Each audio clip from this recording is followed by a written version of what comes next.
Olá pessoal, tudo bem? Dando sequência à nossa matéria de Direito Administrativo, hoje nós vamos estudar tombamento, ok? Na aula passada nós estudamos algumas espécies de intervenção do Estado na propriedade privada, estudamos as servidões administrativas, as limitações administrativas, as ocupações temporárias e as requisições administrativas. Todas medidas de intervenção do Estado não restritiva da propriedade, ok? Porque o proprietário de bem imóvel sobre o qual incide essas medidas, ele não perde a propriedade, ele não perde a titularidade do domínio para o Estado, né? Ele conserva a propriedade, mas haverá algumas restrições em relação ao exercício de alguns poderes ou faculdades de proprietário, como foi visto na aula passada. Bom, ainda há duas modalidades de intervenção que nós temos que estudar: o tombamento e a desapropriação. Tá? Na aula de hoje nós dedicaremos apenas ao estudo do tombamento. Na próxima aula estudaremos a desapropriação, que é a única modalidade interventiva supressiva da propriedade. Né? Na desapropriação, como veremos futuramente, o proprietário perde a titularidade do bem em favor do Estado, evidentemente mediante indenização justa e prévia. Tá bom? Bom, na aula de hoje então estudaremos o tombamento, que é uma modalidade, uma espécie de intervenção do Estado na propriedade privada restritiva apenas, né, de alguns poderes, e não supressiva da titularidade da propriedade. Bom, como temos feito, né, já está disponível no AVA para vocês o PowerPoint, que serve de guia para a nossa aula. Então vocês podem ir lá fazer o download para acompanhar a aula. Nesse PowerPoint está o livro, né, que nós estamos utilizando aqui, uma indicação lá da biblioteca virtual. Ainda continuando seguindo as orientações da instituição, né, mas isso, como tenho sempre dito, não afasta, né, pelo contrário, né, vocês devem procurar também estudar essa matéria através de outras obras de direito administrativo, como aquelas que estão indicadas no plano de ensino que já foi entregue aos senhores. Bom, por favor, também tenham em mãos hoje para consulta, né, a Constituição Federal, principalmente a Constituição Federal. Vamos ver alguns dispositivos da Constituição, tá? E o que é que nós vamos estudar especificamente hoje em tombamento? O que é que a gente estuda em tombamento? Bom, lá no nosso PowerPoint está lá. Então vai ter uma pequena introdução, né? Vamos estudar o conceito de tombamento, que envolve patrimônio cultural brasileiro. Também vamos ver o que é isso. E vamos também abordar quais são os objetos sobre os quais objetos que podem ser alvo de tombamento, né? Quais são os bens que podem ser alvo de tombamento, né? Depois vamos passar para a disciplina normativa, disciplina legal dessa modalidade de intervenção, né? Quais são as normas, né, que regulam o tombamento, a legislação federal, evidentemente. Depois vamos estudar a competência, né, quem é que tem a competência para, na prática, né, instituir um tombamento, tombar um determinado bem, quem é que tem competência para isso. Uma segunda competência é quem pode legislar a respeito de tombamento, quem é que pode produzir normas jurídicas disciplinando o tombamento. Vamos ver isso também, importante. Vamos tocar no assunto da natureza jurídica do tombamento. Existe uma discussão doutrinária a respeito da natureza jurídica do tombamento. Em sequência, vamos analisar as espécies de tombamento, né, quanto à manifestação da vontade, quanto à eficácia do ato. Tá? Em seguida vamos abordar o procedimento, né, o rito desse processo de tombamento, ali quando o tombamento é público, quando ele é voluntário, quando ele é compulsório, se é possível um bem tombado ser destombado, né, se é possível desfazer o tombamento de algum bem, né, se isso é admitido no ordenamento jurídico. Por fim, vamos estudar os efeitos que o tombamento produz, né? Evidentemente, né, que sendo uma modalidade de intervenção do Estado não supressiva, né, na propriedade alheia, não supressiva da propriedade alheia, então isso leva à conclusão de que o proprietário conserva a titularidade da propriedade, mas como já dito para os senhores, isso é a milésima vez que eu falo, né, o proprietário ele vai ter algumas limitações no exercício de algum dos seus poderes ou faculdades, né, de proprietário. E no tombamento existem algumas abstenções, né, alguns não fazeres, né, que a lei impõe ao proprietário, impõe inclusive ao poder público e tal, e alguns fazeres também, né, algumas obrigações que deve fazer e não fazer, né, nós vamos ver isso também na aula de hoje. E por fim vamos encerrar conversando a respeito se o proprietário que tem um bem tombado, ele tem direito a ser indenizado. E vamos verificar isso, né? Como dito lá no começo, na aula passada, quando nós estudamos cada uma das modalidades de intervenção, então a gente estuda tópicos, né, tópicos que são semelhantes a cada um. Então a gente estuda, né, conceito, natureza jurídica, classificação, como é que institui, como é que extingue, se indeniza ou se não indeniza. Então são tópicos que nós estudamos em comum a todas as modalidades de intervenção do Estado na propriedade privada, tá bom? Bom, então feita essa apresentação, né, de que aquilo que eu escreveria na lousa para vocês, vamos então à matéria propriamente dita e vamos começar com uma introdução a respeito do tombamento, tá bom? Deixa eu só me achar aqui, porque senão dá problema depois. Bom, vamos lá. O que significa tombamento, né?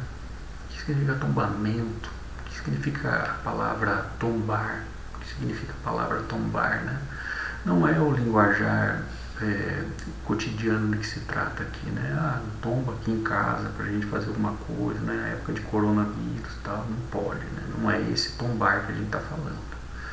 Aqui a expressão é técnico-jurídica, né? Tombar, senhores, é uma expressão que é oriunda do direito português. Que significa inventariar, registrar bens. Tá? Então, no direito português, o inventário e o registro de bens e alguns procedimentos específicos do direito português, ele tem esse nome, né, de tombar. E por que tombar? É o verbo tombar em português? Não, não é isso. É porque esse registro era feito num livro, o registro alguma determinada época, o registro de bens era feito, o inventário desses bens era feito em livros, e esses livros eles ficavam depositados em determinados arquivos localizados em torres, né? E ele ficava localizado nessa torre, chamava Torre do Tombo, isso há muito tempo atrás, Torre do Tombo. Então, notem, né? Daí é que vem a expressão livro do tombo, que é onde eram registrados e inventariados os bens alvo desse procedimento lá pelo direito português há muito tempo atrás, né? Isso foi importado para dentro do Brasil. Okay? Tombar significa registrar, né? Do ponto de vista semântico, voltado para o lado jurídico, né? Tem esse sentido de registrar, né? registrar bens que estão sob proteção especial do poder público, do Estado, né? Bens de particulares em regra, né? Pode ser bem público também, mas bens particulares ou bens públicos que têm uma importância histórica, artística, cultural para o país ou para uma determinada região do país, o Estado ele tem o dever de proteger, conservar e preservar, né, esse bem. E a formalização desse processo de que se dá início à conservação do bem, a gente chama isso de tombamento, né? Então o bem será tombado, significa que ele será registrado num determinado livro. E esse livro, a inscrição desse tombamento, desse bem, desse livro, esse livro se chama Livro do Tombo. Então essa é a origem da palavra tombar, né? Há muito tempo atrás, em Portugal, também o Estado português se preocupava com a conservação e preservação histórica, cultural, artística, de bens de particulares ou de bens públicos, né? E para que se formalizasse essa proteção do Estado, eles faziam o registro desses bens em um determinado livro, chamava Livro do Tombo. Por que chamava Livro do Tombo? Porque esse livro ficava em torres, e essa torre era chamada de Torre do Tombo. Então essa é a origem histórica dessa expressão, né, que foi importada para o direito brasileiro, né? Então, senhores, para dar um conceito então para vocês de tombamento, bom, tombamento é uma modalidade de intervenção do Estado na propriedade privada, né? Uma modalidade restritiva de intervenção do Estado na propriedade privada, que tem por objetivo, que tem por finalidade proteger, conservar, né, o patrimônio nacional, artístico, histórico, cultural do país, né? Então, repetindo, né, tombamento é a modalidade restritiva de intervenção do Estado na propriedade privada que tem por finalidade proteger, conservar, preservar o patrimônio cultural, artístico, né, histórico, nacional, né, do país, tá bom? Veja, e por que o Estado ele tem que intervir, né, na propriedade, tombando-a com a finalidade de protegê-la, né? É porque o bem que está sendo tombado, seja ele móvel, imóvel, pode ser corpóreo, pode ser incorpóreo, como por exemplo uma música, que é muito importante para a cultura nacional, né, por exemplo. Existe um valor histórico, né, que precisa, um valor artístico muito importante que precisa ser protegido, porque ele reflete a história, a memória do país, né, a memória do país, a memória cultural, a memória artística, a memória científica, a memória inclusive de paisagens, né, paisagístico, né, a paisagem, é possível que paisagens sejam também tombadas, né. E é por isso que o Estado, com essa intenção de proteger a memória nacional sob essas perspectivas, né, artísticas, históricas, culturais, científicas, o Estado ele intervém na propriedade, limitando o exercício da propriedade pelo particular. Não vai poder mais fazer o que bem pretende com o seu imóvel, né, porque agora ele está tombado, ok? Aqui a gente volta, né, aos fundamentos, né, da intervenção do Estado, né, função social da propriedade e a satisfação do interesse público em ver protegida a memória nacional nesses quesitos, ok? Apenas para dar alguns exemplos para vocês de bens que são tombados, né, no Brasil, né, nós temos o Corcovado, lá no Rio de Janeiro, né? É uma paisagem, né? O Corcovado, ele é tombado, tá? O Maracanã, também no Rio de Janeiro, ele é tombado. A cidade de Ouro Preto, lá em Minas Gerais, toda a cidade de Ouro Preto, ela é tombada, ok? Aqui na cidade de Florianópolis, né? Aquela ponte Hercílio Luz, né, histórica, né? Que liga a ilha de Florianópolis até o continente, né, aquela ilha ela é tombada também, salvo engano, pelo município de Florianópolis. E aqui eu tenho uma história importante, só para exemplificar para os senhores, é que ali próximo da ponte, dessa ponte Hercílio Luz, muito próximo dali, foi construído há alguns anos um prédio público ali, naquela região ali, na ilha de Florianópolis, né? E quando se iniciou a construção de um determinado prédio público ali naquela região, o Instituto de Patrimônio Histórico, Cultural e Artístico de Santa Catarina ou de Florianópolis, eu não me lembro se era o estado ou se era o município, ele notificou o poder público que estava ali construindo o prédio público, dizendo o seguinte: olha, você não pode construir o prédio aqui na altura que consta do projeto, não pode. E o representante do órgão público disse: por que não pode, né? Porque veja, as pessoas que residem atrás do prédio que está sendo construído, quando ele ficar pronto, ele vai tampar, bloquear, obstaculizar a vista da ponte Hercílio Luz. E como a ponte Hercílio Luz ela é tombada, toda a visão ao redor dela tem que ser preservada, tem que ser conservada pelo poder público, né? Nesse caso, esse instituto que havia notificado o poder público, né? Então, o órgão público, ciente disso, teve que promover alterações no projeto da obra, né, para adequá-lo a fim de que não prejudicasse a vista da ponte Hercílio Luz pelas pessoas ali que moravam atrás, ao redor do prédio público que seria construído, né? Uma situação bem interessante, né? Ali o que foi tombado, evidentemente, a ponte, mas a paisagem, né? A visão da ponte de vários pontos da ilha, né? Não pode obstaculizar, né? Isso é muito interessante, né? Bom, aqui em relação à cidade de Curitiba, né, onde nós residimos, onde trabalhamos, onde estudamos na nossa universidade, aqui também nós temos alguns bens imóveis que foram tombados, né?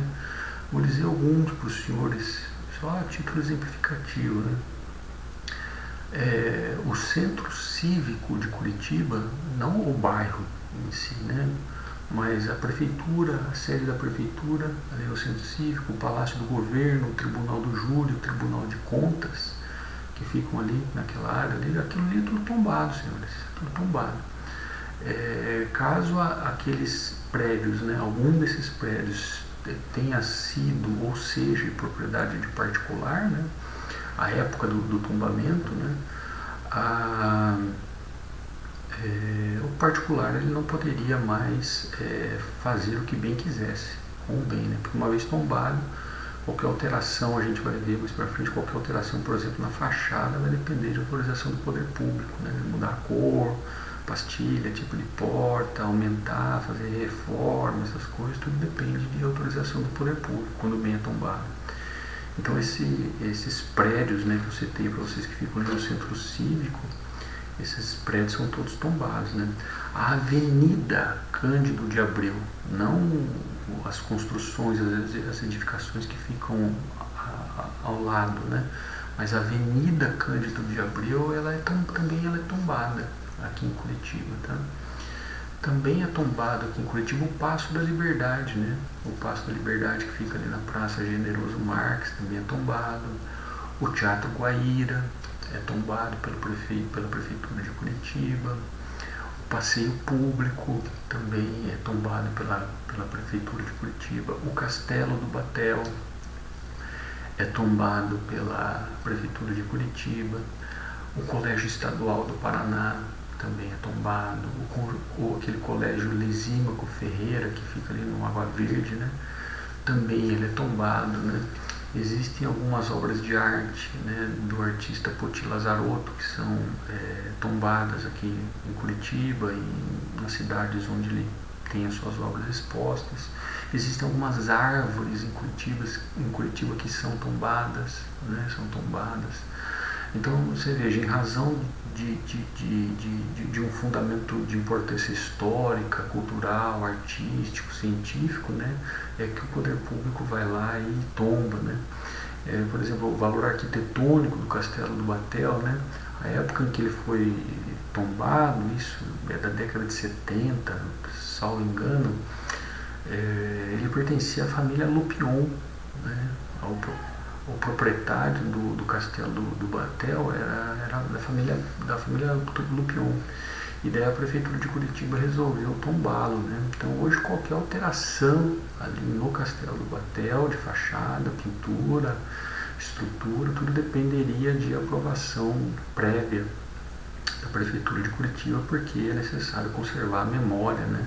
O valor histórico, o valor arquitetônico, né, daquela construção, que de fato é muito bonito, né? É muito bonito. Bom, senhores, então a proteção, o pano de fundo para a existência do Instituto do Tombamento é a preservação do patrimônio cultural brasileiro, né? Preservação do patrimônio cultural brasileiro. E o que se entende, o que abrange o patrimônio cultural brasileiro? Bom, isso quem nos dá a resposta, né, essa dimensão, é a Constituição Federal, no seu artigo 216. Então vá lá na Constituição, abra ela no artigo 216, vamos ler ela em conjunto. Ela diz mais ou menos assim: que constitui patrimônio cultural brasileiro. Então a Constituição vai dizer o que é patrimônio cultural brasileiro, né? Os bens de natureza material e imaterial, tomados individualmente ou em conjunto, né? Então, por exemplo, o Castelo do Batel, individualmente, né? Cidade, o centro histórico, né? O centro cívico, né? Um conjunto de bens, né? Então, tomados individualmente ou em conjunto, e eles portam uma referência de identidade, ação e memória dos diferentes grupos formadores da sociedade brasileira, nos quais se incluem, né, as formas de expressão, né, os modos de criar, fazer e viver, as criações científicas, artísticas e tecnológicas, obras, objetos, documentos, edificações e demais espaços destinados às manifestações artísticos culturais, conjuntos urbanos e sítios de valor histórico, paisagístico, artístico, arqueológico, paleontológico, ecológico e científico. Então veja, em todos esses quesitos, né, em que se revelam, né, importâncias desses naipes, nós encontramos o patrimônio cultural brasileiro, né, que é o patrimônio cultural brasileiro. E sobre esses bens tem o Estado o dever de conservar a memória, né, e faz isso através do Instituto do Tombamento. Tá? Bom, sobre quais bens podem incidir o tombamento? Bom, o tombamento ele pode incidir sobre bens móveis, bens imóveis, bens materiais, bens imateriais, ok? Bens imóveis, eles não se restringem, por exemplo, a um edifício, a uma construção isolada, né? Como eu já disse para vocês. Às vezes, como a Avenida Cândido de Abreu, né? Então ela é a Rua 15, por exemplo, em Curitiba, Rua 15, até a Praça Osório, né? Ali da onde ela começa, o calçadão, até a Praça Osório, lá tudo aquilo é tombado, aquilo ali tem valor paisagístico, aquilo ali tem valor paisagístico, né? Aquilo ali é tudo tombado, né? Então isso são bens imóveis. Então o imóvel aqui, quando se trata de tombamento, ele tem uma acepção, uma concepção, uma ideia um pouco mais abrangente do que o conceito de bem imóvel que a gente tira lá do Código Civil. Tá? Também, para fins de tombamento, o bem imóvel também é edificação, mas pode ser coisas a mais do que a edificação, né? Porque pode abranger o seu entorno, o entorno da edificação, como acontece ali com a Ponte Hercílio Luz que eu narrei para vocês. Tá? Também o patrimônio, o tombamento, desculpe, pode incidir sobre bens móveis, ok? Também pode incidir sobre bens materiais, bens imateriais, como por exemplo uns poemas, músicas, né? Essas coisas também podem ser objeto de tombamento. Tá bom? Essas expressões, essas formas de expressão material ou imaterial da cultura brasileira nessas perspectivas, né? Sim, da ciência, da arte, da história, da paisagem, da arquitetura, ok? Então o tombamento ele pode incidir sobre bens imóveis, móveis, materiais, bens imateriais, bens privados, né? Geralmente os bens que são tombados são privados, mas também é possível o tombamento de bens públicos, ok, senhores? É perfeitamente possível o tombamento de bens públicos. Isso está previsto no decreto que regulamenta o tombamento, tá? Que daqui a pouco eu já digo para vocês qual é o número desse decreto. Então é possível haver tombamento de bens privados, que é a regra, e também o tombamento de bens públicos. Porém, quando se fala em tombamento de bens públicos, temos que tomar cuidado com o seguinte, né?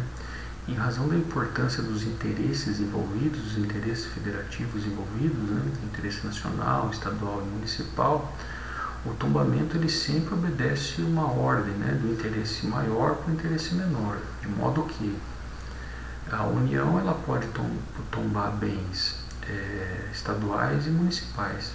Os estados podem tomar bens dos seus municípios e os municípios só podem tomar bens que estão sediados dentro do seu município. Okay? O município não pode tombar bem estadual e o estado não pode tombar bem federal. Okay? Essa é a interpretação majoritária. Tá? Então, quando se fala em tombamento de bens públicos, tem que se observar a importância do interesse federativo envolvido, né? Interesse nacional, ele prevalece sobre o estadual, que prevalece sobre o municipal. O inverso não é verdadeiro. Tá? Bom, em relação à disciplina legal, o tombamento está previsto no artigo 216, parágrafo 1º da Constituição Federal. É uma das formas de se proteger o patrimônio cultural brasileiro, né? Há outras formas de proteção do patrimônio cultural, o tombamento é uma delas, né? Pela redação do parágrafo 1º a gente tira essa conclusão, diz lá, acompanhe comigo, né? O poder público, com a colaboração da comunidade, promoverá e protegerá o patrimônio cultural brasileiro, né? Por meio de inventários, registros, vigilância, tombamento, né? Então grifa ali, tombamento, e desapropriação, e de outras formas de acautelamento e preservação. Então, o tombamento constitui uma das formas pelas quais o poder público, em conjunto, né, e com o auxílio da comunidade, pode proteger e preservar o patrimônio cultural brasileiro. Não é apenas uma das formas, tá bom? Então, aí está a previsão constitucional do tombamento. O tombamento ele é regulamentado pelo Decreto-Lei de 1937, tá? Decreto-Lei número 25 de 1937. Esse decreto ele só contém regrinhas básicas a respeito do tombamento, ele não é muito minucioso nesse ponto, né? E em alguns pontos, né, para colmatar, para encher as lacunas desse decreto, a gente utiliza outros decretos, por exemplo, a legislação aplicável à desapropriação, tá?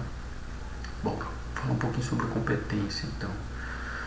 Quem é que tem competência para instituir o tombamento, para realizar na prática o tombamento, né? Bom, isso tem também uma divergência, né? Tem uma divergência, mas segundo a norma jurídica, quem tem competência para realizar o tombamento, ou seja, competência material, né, é o Poder Executivo, tá? O Poder Executivo, tá bom? E essa é uma competência concorrente, tá, senhores, entre os entes federados, né? Então, tanto a União quanto os estados, os municípios podem fazer tombamento, ok? Então, compete ao Executivo realizar o tombamento. Bom, se compete ao Executivo realizar o tombamento ele constitui um ato administrativo, né? Que culmina, né, ao final de um determinado processo administrativo que tem por objetivo tombar um determinado bem. Então, quando a União tem interesse em fazer o tombamento de algum bem, que o interesse agora é nacional, naquele tombamento, ela instala um determinado processo, cujo ato final vai ser a inscrição desse bem no livro do tombo, tá bom? Então esse bem vai ser tombado. O Estado, assim por diante, e o município, assim por diante, tá bom?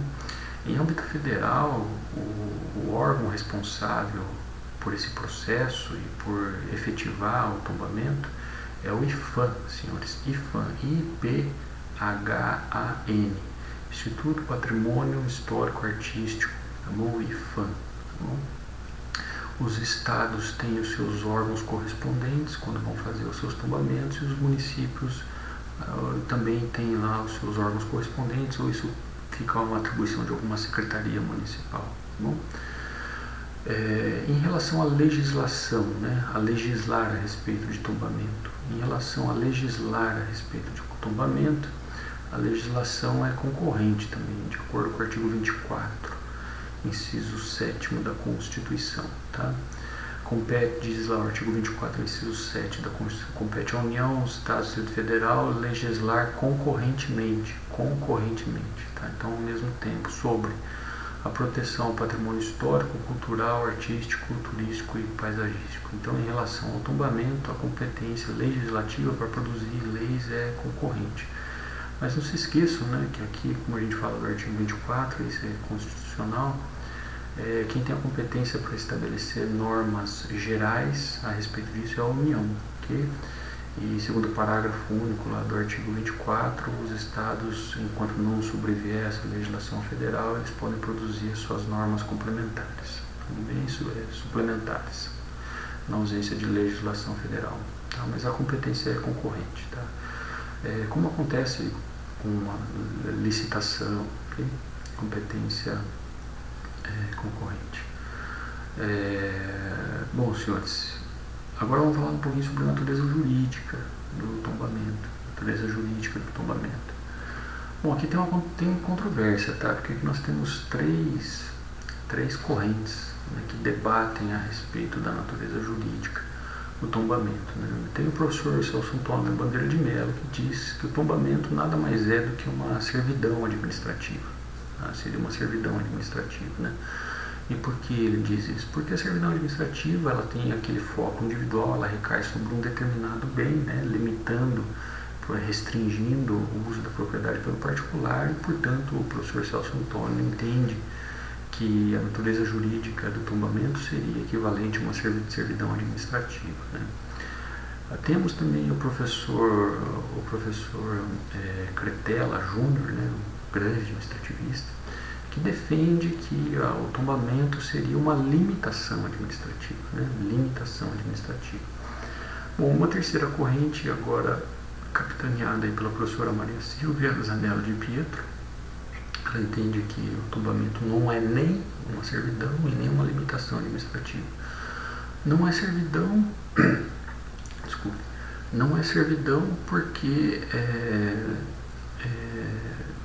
porque não existe uma relação no tombamento de imóvel dominante e imóvel escravo, né? Não existe, né? O tombamento ele incide sobre um determinado bem e acabou. Não há dois bens em relação, né? Um serviente e um dominante. Não existe isso, né? Então por isso ela faz, não se trata de servidão, muito menos de limitação administrativa, né? Por quê?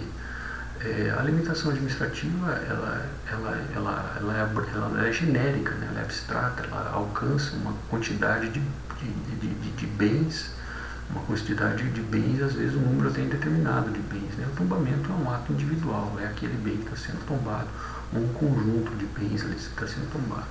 Então, para a professora Maria Silvia Zanello de Pietro, né, que respeitosamente discorda da posição professor Celso Antônio do professor Cretella Júnior, ela diz que tombamento é uma categoria própria, né, de intervenção do Estado na propriedade privada e tem os seus fundamentos próprios, né, a sua forma específica, a sua legislação específica e, portanto, não se confunde nem com servidão e nem com limitação administrativa. Então, em relação à natureza jurídica, nós temos a convivência, né, entre essas três posições na doutrina brasileira. Tá? Bom, vamos falar um pouquinho sobre espécies agora de tombamento. Né? O tombamento ele pode ser classificado quanto à manifestação de vontade em tombamento de ofício, voluntário ou compulsório. Então, em relação à manifestação de vontade, O tombamento ele pode ser de ofício, ele pode ser voluntário, pode ser compulsório. O tombamento de ofício ele se dá quando o bem a ser tombado é público. Então, quando o bem a ser tombado é público, o poder público de ofício vai lá e realiza o tombamento. Ele não precisa ser provocado, nem nada disso. Ele vai lá e de ofício realiza, de forma oficiosa, ele realiza o tombamento. Tá? O que é um tombamento voluntário? É quando o proprietário do bem, ele consente implicitamente ou explicitamente com o tombamento e acaba formulando um pedido ao poder público para que o bem de que ele é proprietário, né, seja tombado, né? Ou às vezes bom, só um minutinho. No voluntário, o proprietário do bem ele consente, tá? Ele dá a sua autorização para que o bem seja tombado. Bom, esse consentimento pode se originar como, né? Às vezes o próprio proprietário vai ao poder público, explica a situação, que a casa é histórica, não sei o que lá, e pede que seja instaurado um processo de tombamento. Ou o poder público notificou o proprietário, tá? O poder público notificou o proprietário que tem interesse em fazer o tombamento e o proprietário diz, não, concordo, tá? Então esse é o tombamento voluntário, se dá numa dessas duas hipóteses. Por que eu falei só um pouquinho? Porque assim, na terceira espécie, né, de tombamento, que é o tombamento compulsório, como é que se dá o tombamento compulsório?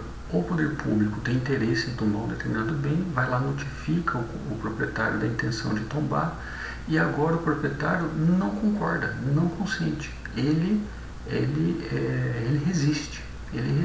Então é instaurado um procedimento que ao final vai culminar com o tombamento. E nesse caso de resistência do particular à notificação do poder público, nós temos o tombamento compulsório. Então, em relação à manifestação da vontade, só recapitulando, o tombamento ele pode ser de ofício, quando se trata de bem público a ser tombado, pode ser voluntário, quando há aquiescência, concordância, consentimento do proprietário em relação ao tombamento, seja ele pedindo ao poder público a instauração do procedimento ou ele concordando com a notificação do poder público da intenção de tombar, ou ele pode ser compulsório, quando o particular resiste à notificação, não concorda com a notificação de intenção de tombamento do poder público. Okay? Bom, quanto à eficácia do ato, o tombamento ele pode ser provisório e pode ser definitivo. Aqui, muito simplesmente, né, o tombamento será provisório quando ele acontece e o processo de tombamento ainda está em curso, ele não acabou. Tá bom? Nesse caso, né, o tombamento provisório constitui uma fase do processo administrativo de tombamento.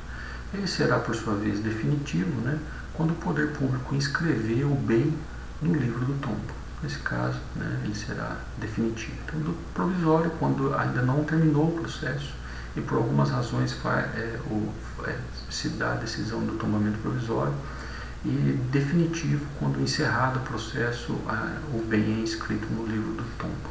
Ok? Vamos falar agora um pouquinho a respeito do procedimento, né, do tombamento. Então, como nós falamos que existe tombamento de ofício, quando o bem é público, tombamento voluntário, quando o proprietário consente, ou compulsório, quando ele não consente. Então, vamos falar muito brevemente a respeito desses três procedimentos. Bom, quando o tombamento é de ofício, naqueles casos em que o bem a ser tombado é público, é necessário ouvir, né? Veja, o decreto 25 de 1937, antes da gente falar, ele não esmiuça a sequência do processo de tombamento, ele não esmiuça, bem?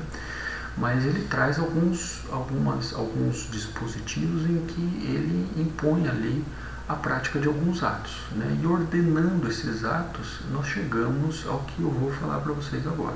Okay? Então, em relação ao tombamento de bem público, né, o tombamento de ofício, né, então é necessário a manifestação do órgão técnico, né? Qual que é o órgão técnico? Em âmbito federal, o IFA, né? Então ouve-se primeiro o órgão técnico, né, que vai dar um parecer a respeito da importância desse bem do ponto de vista do patrimônio cultural brasileiro e a necessidade ou não dele ser tombado, né? E após esse parecer sendo conclusivo nesse sentido, né, a autoridade administrativa determina a inscrição do bem no livro do tombo, vai lá inscrever o bem público no livro do tombo e depois expede uma notificação, né, para a pessoa jurídica de direito público, né, que é proprietário daquele bem, de que aquele bem lá foi tombado. Okay? Bom, em relação a... também simples, né, muito simples. Em relação ao tombamento voluntário, que é aquele em que o proprietário consente, né, com o tombamento, então existe um pedido do particular, né, que descreve a situação, né, da importância daquele bem móvel, imóvel, material, imaterial, que precisa ser tombado, né, que ele acha que precisa ser tombado.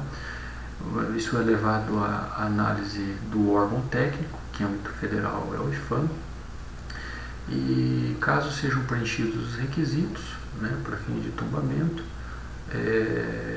esse imóvel será inscrito no livro do tombo. Então, também muito simples o procedimento. Tá? Por fim, nós temos o tombamento compulsório, tá? Que é aquele em que o particular não concorda com a notificação do poder público que pretende tombar o seu bem. Tá? Então, funciona assim: o particular recebendo essa notificação do poder público da intenção de realizar o tombamento, ele tem prazo de 15 dias para apresentar a sua impugnação. Não concordo com a sua intenção, está aqui minha impugnação, eu tenho prazo de 15 dias para manifestar as minhas razões de discordância da intenção pública. Né? Recebida essa impugnação, o órgão tem mais 15 dias para fazer a sua manifestação a respeito das razões alegadas pelo proprietário.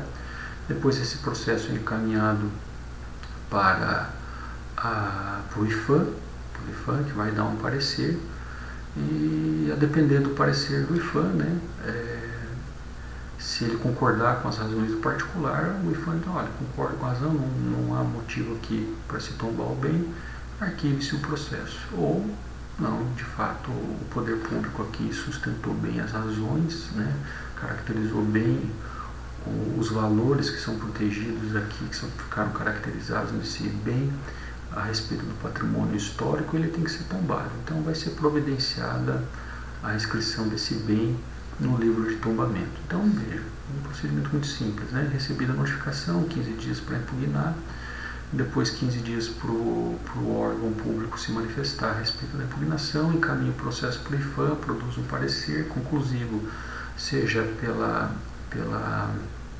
manifestação do particular, caso em que o processo será arquivado, ou pela intenção do poder público, em caso em que, hipótese em que o processo vai ser encaminhado para fins de inscrição daquele imóvel no livro do tombo. Tá bom?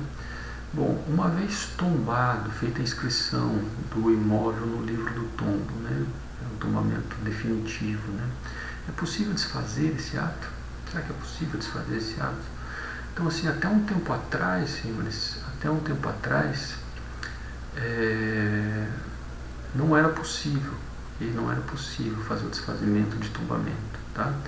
Mas hoje o decreto número 25, no artigo 9º, ele já permite o desfazimento do tombamento. Ele diz assim, né, que o presidente da República, atendendo a interesse e a motivos de interesse público, poderá determinar de ofício ou em grau de recurso que seja cancelado o tombamento de bens pertencentes à União, Estado ou município ou a pessoas naturais ou jurídicas de direito privado, feito no IPHAN. Tá? Então, com base em razões de interesse público, né, o presidente da República, hoje provocado ou de ofício, ele pode determinar o desfazimento do tombamento da inscrição de um determinado bem no livro do tombo, feito pelo IPHAN. Tá bom? Então é possível sim o desfazimento nessas hipóteses. E aqui nós já encaminhamos já para o nosso final de aula, né? Vamos falar um pouquinho a respeito dos efeitos do tombamento. Como eu disse para os senhores, a razão de existir do tombamento é a preservação do patrimônio cultural brasileiro, né? Sobre aqueles vieses do ponto de vista artístico, cultural, científico, histórico, paisagístico, arquitetônico, né? De modo que é necessário que aquele bem seja preservado, conservado pelo poder público. Bem? Evidentemente que o proprietário desse bem ele permanece titular desse bem, ele continua morando, por exemplo, no bem que é tombado, tá? Mas em razão disso ser uma intervenção do Estado na propriedade privada, haverá algumas restrições que esse proprietário sofrerá em razão do tombamento, né? Então ele suportará alguns efeitos que são produzidos pelo tombamento. Então vamos ver alguns efeitos que o proprietário do bem sofre, algumas obrigações que ele tem o dever de cumprir, né? Então o proprietário tem o dever, proprietário de bem tombado, né? Ele tem o dever de proteger o bem tombado, impedindo que ele seja destruído, demolido, quebrado, né? Ele tem o dever de conservar o bem, né?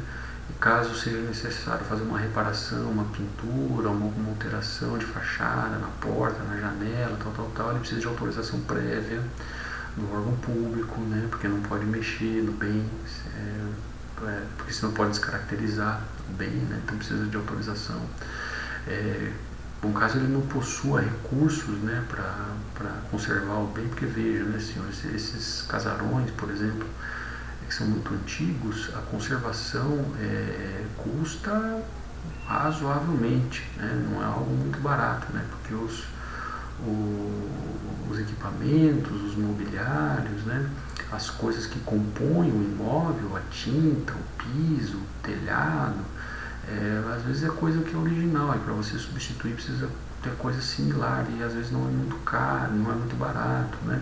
Às vezes a pintura, não pode ser qualquer pintor que pode fazer, tem que ser uma pessoa especializada, porque, por exemplo, o teto é desenhado especificamente com alguma coisa, às vezes pode ser uma igreja que é tombada, né? Ela tem aquelas pinturas no teto, então quem pintou aquilo lá não pode ser qualquer pintor de casa, né? Então às vezes isso custa, né? E caso o proprietário não tenha, como ele tem a obrigação de conservar, e caso ele não tenha recursos para fazê-lo, né, ele deve notificar o órgão, né, competente para que o órgão promova as obras necessárias de conservação do bem, né. Caso o bem, por exemplo, seja pequeno, né, possa ser transportado, um bem móvel, né, possa ser transportado, esse bem seja tombado, ele não pode sair do país sem expressa autorização também do órgão, né?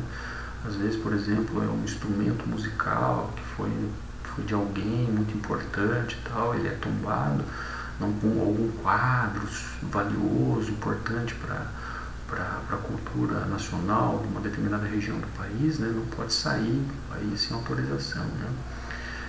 Então veja, são todas obrigações que incidem, né, que recaem sobre o proprietário do bem, né, ele tem que suportar essas obrigações, né? Então assim, desse ponto de vista, né, não é bacana você ser proprietário de um bem alvo de tombamento, né, porque os ônus recaem sobre você, caso você precise de ajuda de custeio financeiro para manter a conservação e preservação do bem, você vai ter que requerer isso ao poder público, tá? Em relação ao poder público que realiza o tombamento, também existem algumas obrigações, tá? Não é só o particular. O poder público tem o dever de vigiar permanentemente o bem, né? Fiscalizar o bem, fazer inspeção, né, no bem para ver se está sendo conservado, se está sendo preservado, né? Como eu disse para os senhores, né, caso o proprietário não tenha recursos para conservar o bem, competirá ao poder público fazê-lo, né? E caso o proprietário queira vender o bem, né, porque ele é proprietário ainda, ele pode alienar o bem, né? Quem tem direito de preferência nessa aquisição, na alienação, né, é o poder público, tá?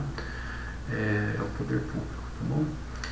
Em relação a terceiros, o tombamento também produz efeitos, senhores, né? Engraçado, em relação a terceiros também, o tombamento produz efeitos, como é o caso, por exemplo, lá que eu narrei para vocês, lá na cidade de Florianópolis, né, que é aquele órgão público que nada tinha a ver com a ponte Hercílio Luz, né, ele acabou sofrendo os efeitos da ponte de ser tombada, né. Olha, aqui você não pode construir acima dessa altura, porque senão você prejudica a visão do entorno da ponte, né, e a ponte é tombada, não só a ponte, mas o entorno dela também é tombado. Então, veja, um órgão público, um terceiro que nada tem a ver, acabou sofrendo os efeitos do tombamento. E, por fim, senhores, vamos falar sobre indenização, isso é muito rapidamente, pelo seguinte, né? Prevalece na doutrina o entendimento de que no tombamento não há direito à indenização, tá? Não há direito à indenização, exceto se recair sobre o particular um ônus desproporcional. Aí, nesse caso, sim, ele deve ser indenizado, mas a regra é que no tombamento ele não é indenizado, né? Caso aquela peculiaridade, né, da conservação, que ele não tenha recursos suficientes para manutenção e conservação do imóvel tombado, ele pode requerer auxílio, né, do poder público, tá? Pode requerer o auxílio do poder público, mas em regra o proprietário de bem tombado ele não sofre nenhuma indenização, a não ser que recaia sobre ele uma obrigação ou um ônus excessivamente desproporcional. Aí sim ele terá direito à indenização, né? Poderá ser pleiteado administrativamente ou judicialmente. Ok, senhores? Bom, então essa foi a nossa aula de hoje. Lá no AVA já está disponível para vocês no fórum uma situação prática, né? Que eu peço para que vocês tenham um prazo, né? Que vocês se manifestem lá dentro do prazo assinalado. Antes de se manifestar, por favor, estudem a matéria, né? Porque é um caso prático, né? Então exige aí um raciocínio crítico, né? Para você fundamentar o teu posicionamento, tá? Então não dá uma estudada primeiro para depois ir lá escrever, ok? Então façam isso individualmente, entrem lá no AVA, no fórum, e dentro do prazo assinalado, manifestem-se lá no fórum. Também foi colocado lá no AVA para os senhores uma atividade avaliativa, tá? Uma atividade avaliativa que também tem prazo para ser feito, tá? Peço aos senhores que façam a atividade dentro do prazo estabelecido, tá bom? Agradeço muito a atenção de vocês. Caso vocês tenham dúvidas, me contatem, tá bom? Muito obrigado.